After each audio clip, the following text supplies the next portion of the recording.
오늘 우리가 함께 나눌 말씀은 사도행전 4장 1절에서 12절 말씀입니다.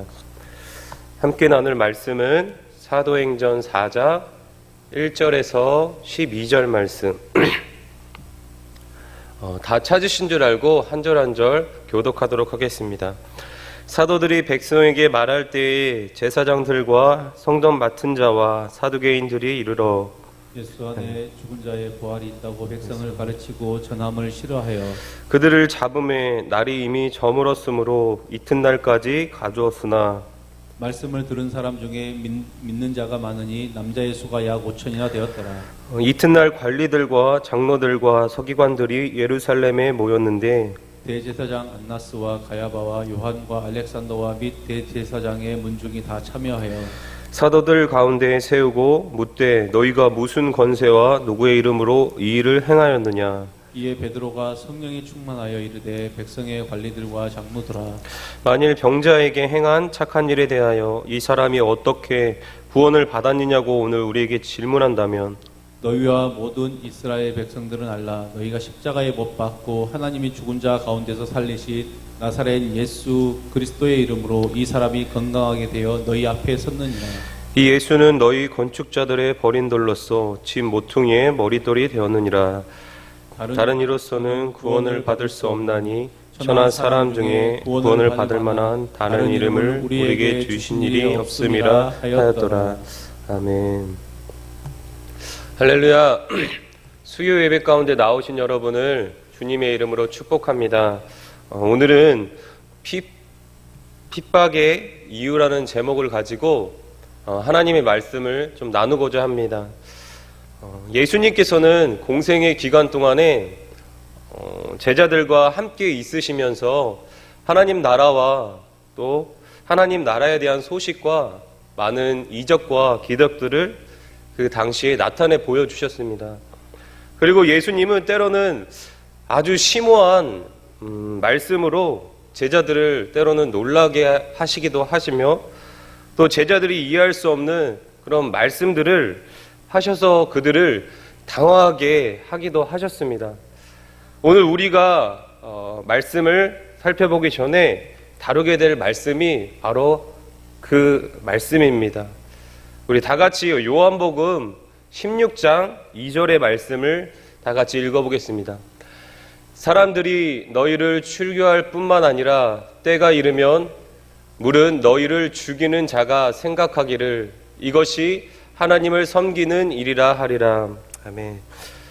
이 말씀을 살펴보면 예수님께서 말씀하시길 어느 시점이 되면 너희를 출교하는 일들이 일어날 것이고 또 어느 시점이 되면 너희를 죽이려 하는 자들이 나타날 것이다 라고 예수님께서 제자들에게 말씀하시는 모습을 볼 수 있습니다.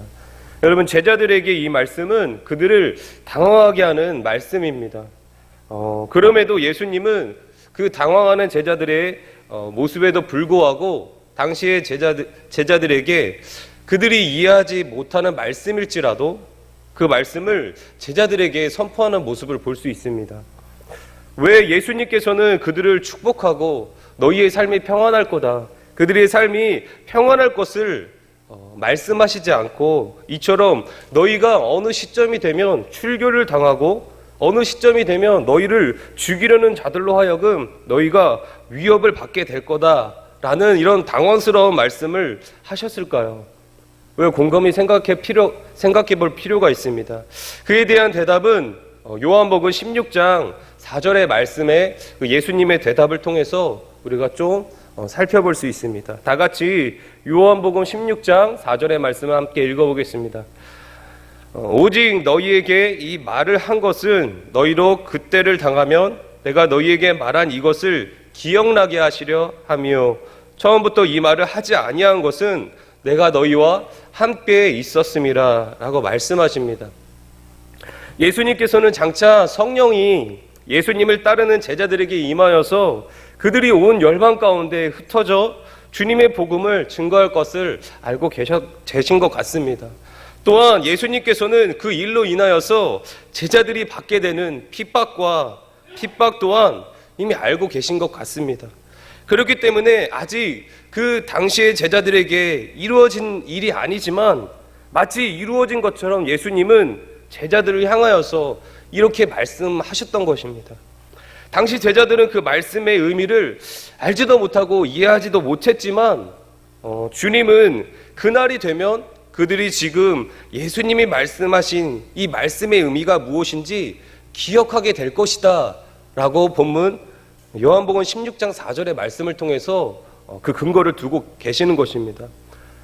여러분, 이러한 예수님의 말씀은 오늘 본문에서 핍박을 당하는 또 종교 지도자들에게 신문을 당하고 그들의 체포당함을 당하는 베드로와 요한의 이 사역 가운데 여실히 드러나고 있는 모습을 볼 수 있습니다. 성령을 받고 뜨겁게 이 복음을 증거하는 그들의 사역 가운데 예수님께서 말씀하셨던 너희가 어느 시점이 되면 핍박을 받게 될 건데 그때에 대해서 이제 베드로와 요한이 그것을 경험하고 있는 것입니다.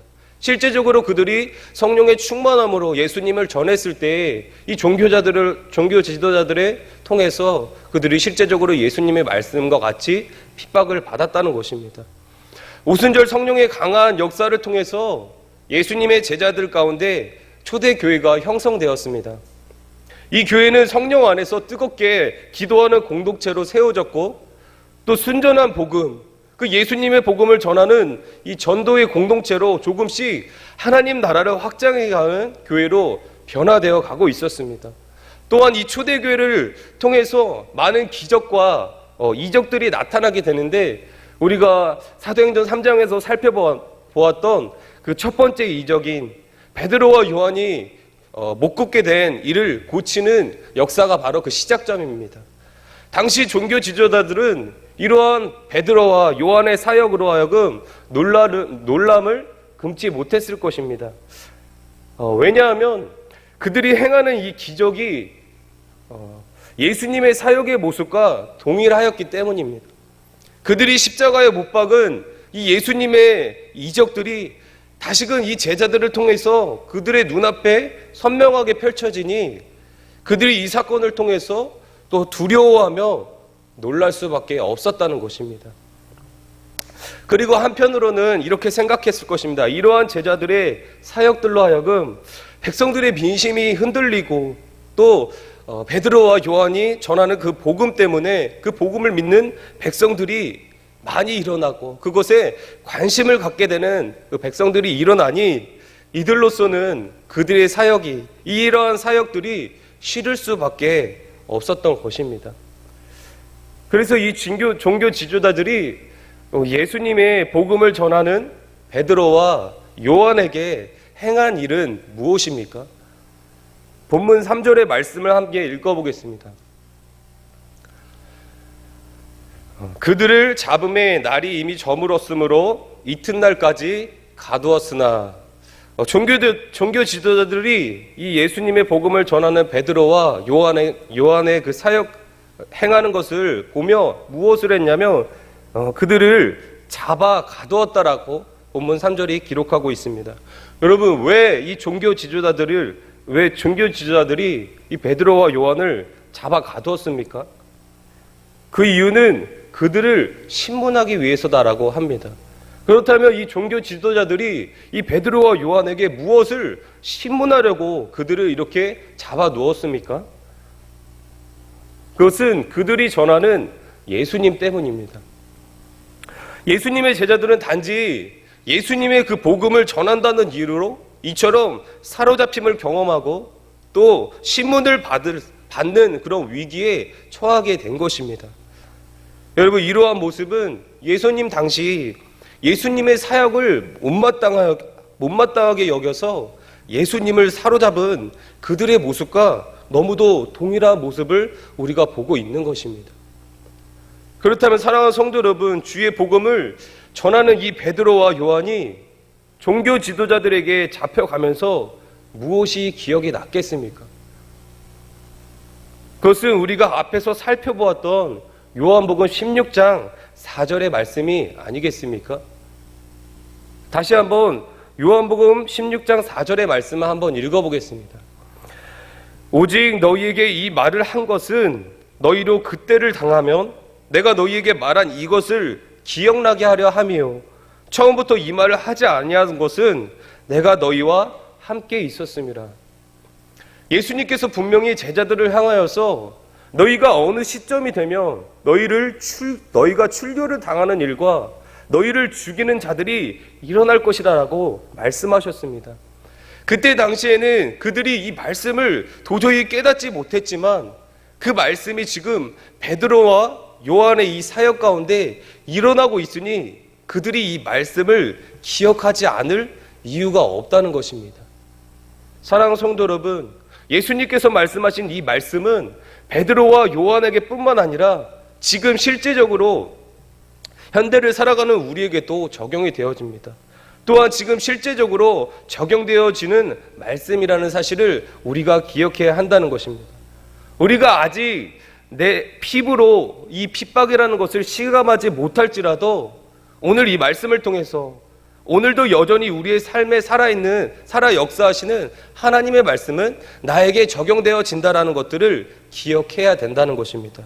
여러분, 그렇기 때문에 우리가 예수님을 믿는다는 이유로 당하는 이 핍박에 대해서 이상히 여기지 않았으면 좋겠습니다.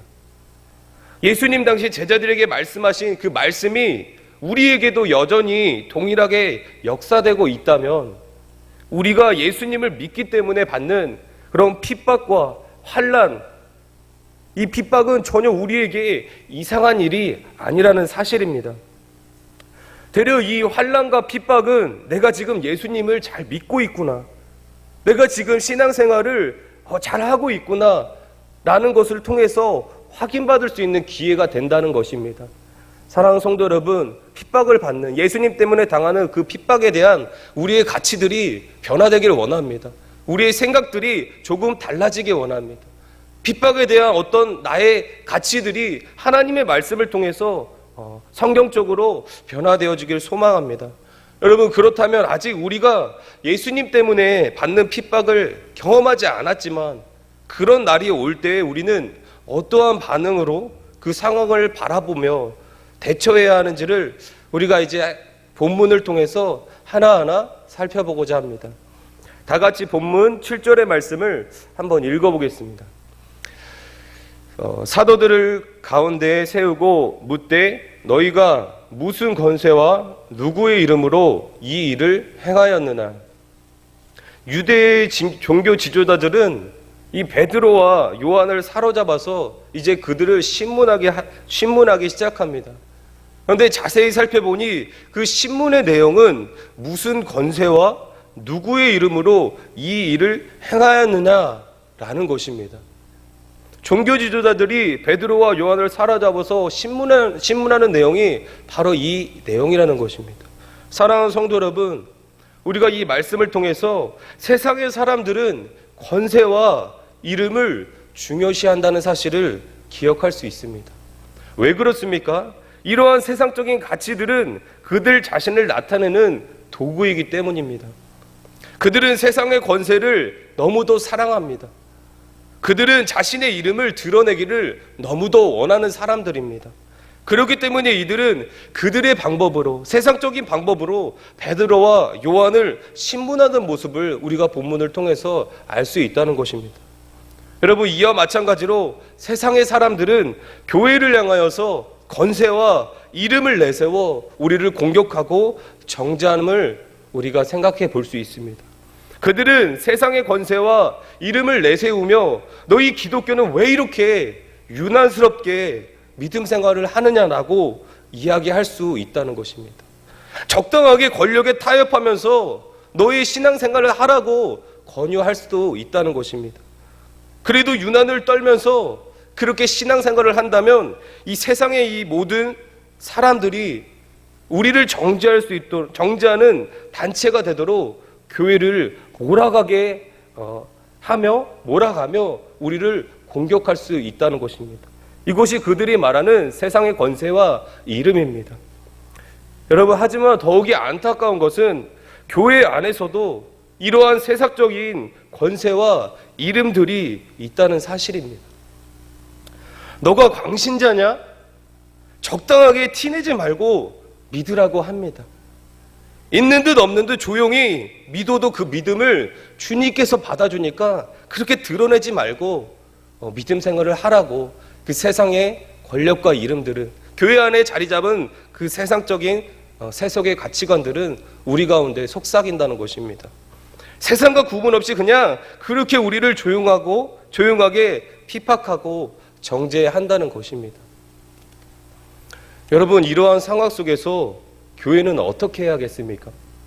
세상적 권세와 이름을 내세우며 우리를 신문하라는 이 세상을 향하여서 우리는 무엇이라고 그 세상 권세와 이름 앞에 대답해야겠습니까? 이에 대한 대답으로 먼저는 우리가 예수님의 말씀을 살펴보았으면 좋겠습니다.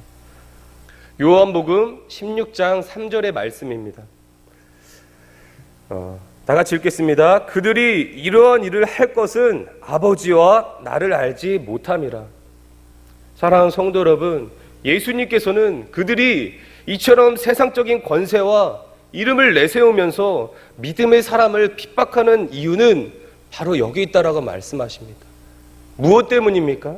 그들이 하나님 아버지와 예수님을 알지 못하기 때문이라고 예수님은 지금 말씀하고 있다는 것입니다.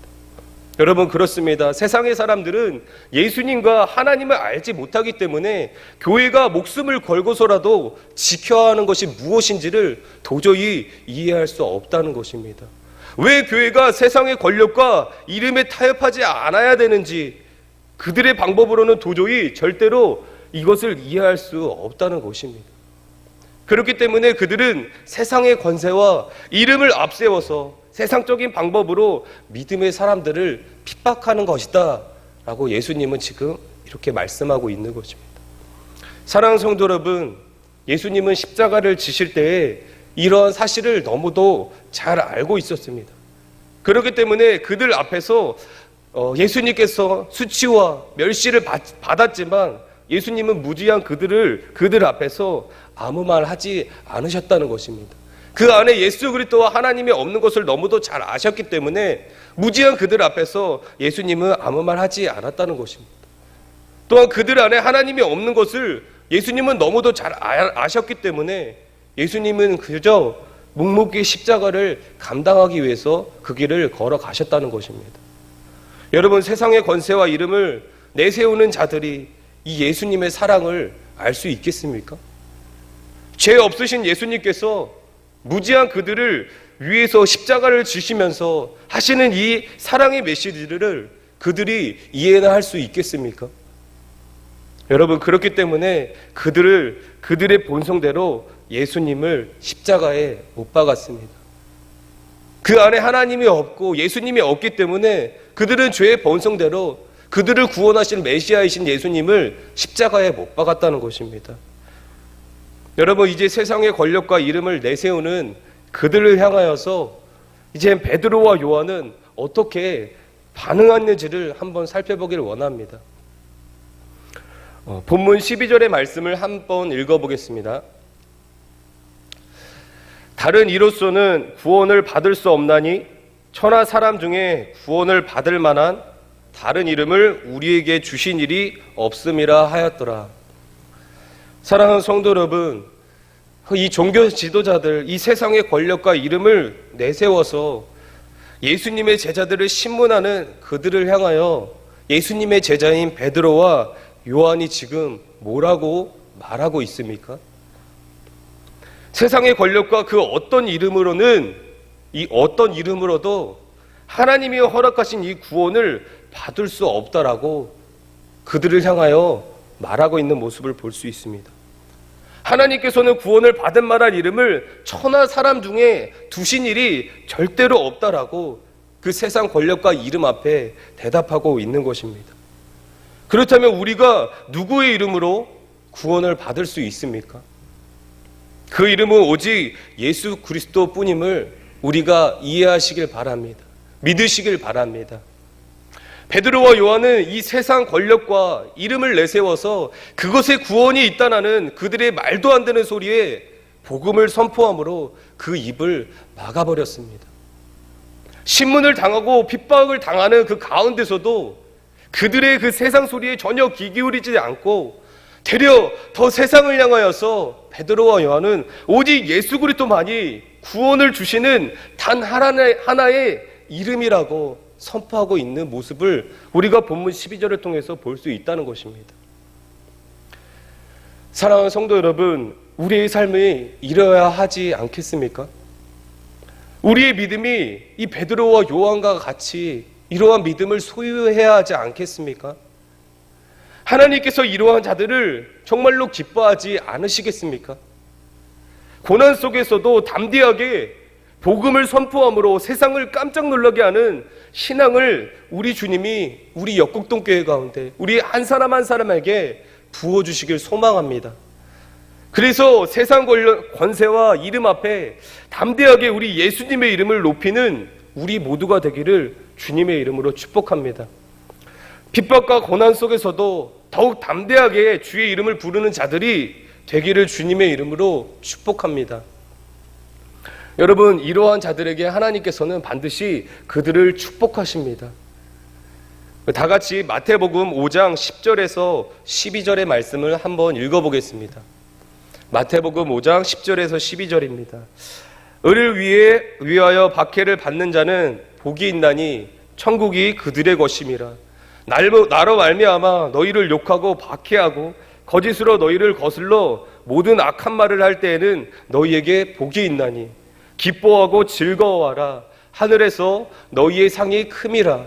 너희 전에 있던 선지자들도 이같이 박해를 받았느니라. 예수님께서는 의를 위하여 박해를 받는 자들에게 그 안에 하나님의 나라가 있다라고 말씀하고 있습니다. 또한 이전의 선지자들도 이러한 박해를 받았다라고 위로하며 제자들에게 이런 말씀을 하십니다. 여러분, 그래서 그들이 받은 하나님의 축복이 무엇입니까?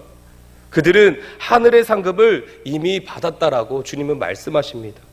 예수님 때문에, 하나님의 말씀 때문에 핍박을 받은 믿음의 선배들은 모두 하나님의 말씀과 같이 하나님의 영원한 상급을 받았다라고 주님을 이야기하고 있는 것입니다. 여러분, 그러므로 우리는 예수님을 믿는 그 믿음 때문에 박해를 받거나 핍박을 당할 때에 주의 말씀과 같이 기뻐하고 즐거워해야 할 줄 믿습니다. 왜 내게 이런 일이 생겼는지 불평하고 원망하기보다 우리가 그 베드로와 요한이 기억하였던, 또한 이전에 예수님께서 말씀하셨던 그 말씀을 기억하였으면 좋겠습니다. 예수님의 말씀을 기억하여 당연히 이러한 일들이 나의 삶에 마땅히 일어나야 함을 기억하시길 바랍니다. 사랑하는 성도 여러분, 우리가 핍박을 당할 때, 고난을 당할 때 하나님께서는 가만히 지켜만 보고 계시는 분이 아니십니다. 하나님은 그 상황을 모두 다 기억하는 분이십니다. 주의 백성들에게 행하였던 그 모든 악행과 핍박을 주님은 다 기억하시어서 장차 주님의 때가 이르면 믿음의 사람들, 견디고 인내하고 하나님의 이름을 위해서 핍박을 당할 때 기뻐하고 즐거워하는 자들을, 그들에게는 상급을 허락하실 것이고 되려 핍박자들에게는 심판하러 그들에게 갚아주실 것이라는 사실입니다. 그렇기 때문에 우리는 더욱더 이 세상 권세와 이름 앞에 영광스러운 예수님의 이름을 높이며 주의 복음을 열방 가운데 전하고자 힘쓰고 노력하였으면 좋겠습니다. 이제 말씀을 정리하도록 하겠습니다. 베드로와 요한이 예수님을 전한다는 이유만으로 이렇게 산헤드린 공회에 종교 지도자들에게 사로잡힘을 당하였습니다. 또 종교 지도자들로부터 신문을 받게 되었습니다. 그런데 그러한 핍박과 신문 때문에 여러분, 교회가 망했습니까?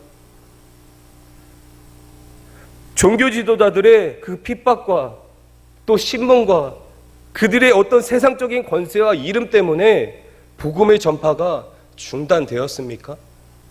그렇지 않다는 것입니다. 여러분, 그들이 어떻게 믿음의 사람들을 공격하던 되려 이 핍박과 신문으로 하여금 교회는 더욱더 부흥하는 모습을 우리가 볼 수 있다는 것입니다.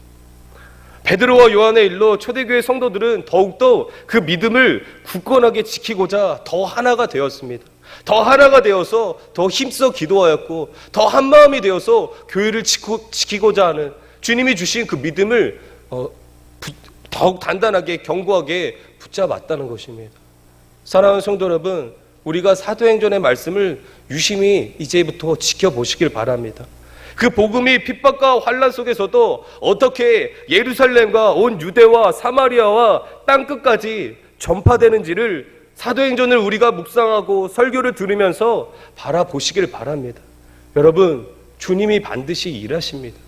우리의 힘과 노력이 아니라 말씀하신 주님께서 그 말씀을 이루는 것을 우리가 사도행전을 통해서 보게 될 것이라는 것입니다.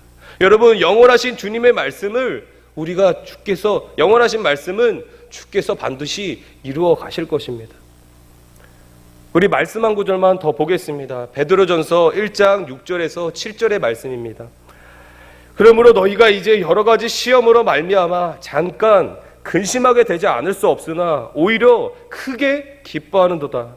너희의 믿음의 확실함은 불로 연단하여도 없어질 금보다 더 귀하여 예수 그리스도께서 나타나실 때에 칭찬과 영광과 존귀를 얻게 할 것이니라.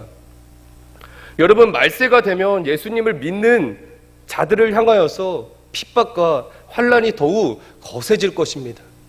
하지만 우리가 영원하신 하나님의 말씀을 믿고 오히려 그것을 기억하여서 기쁨으로 복음을 전하기를 계속한다면 주님 다시 오실 때에 우리 가운데 무엇을 주시겠습니까?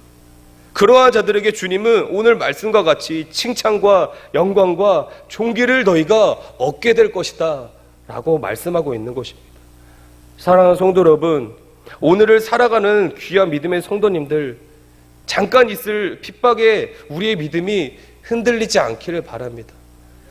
보다 더욱 주를 바라보며 믿음의 진보를 이루어가는 성도님들이 되어시길, 그렇게 주님 안에서 우리의 믿음이 핍박과 환난을 통해서 연단되어지고 훈련되어져서 주님이 우리 가운데 주시고자 하는 영광과 존귀와 찬성을 모두 다 누리는 우리 모두가 되기를 주님의 이름으로 축복합니다.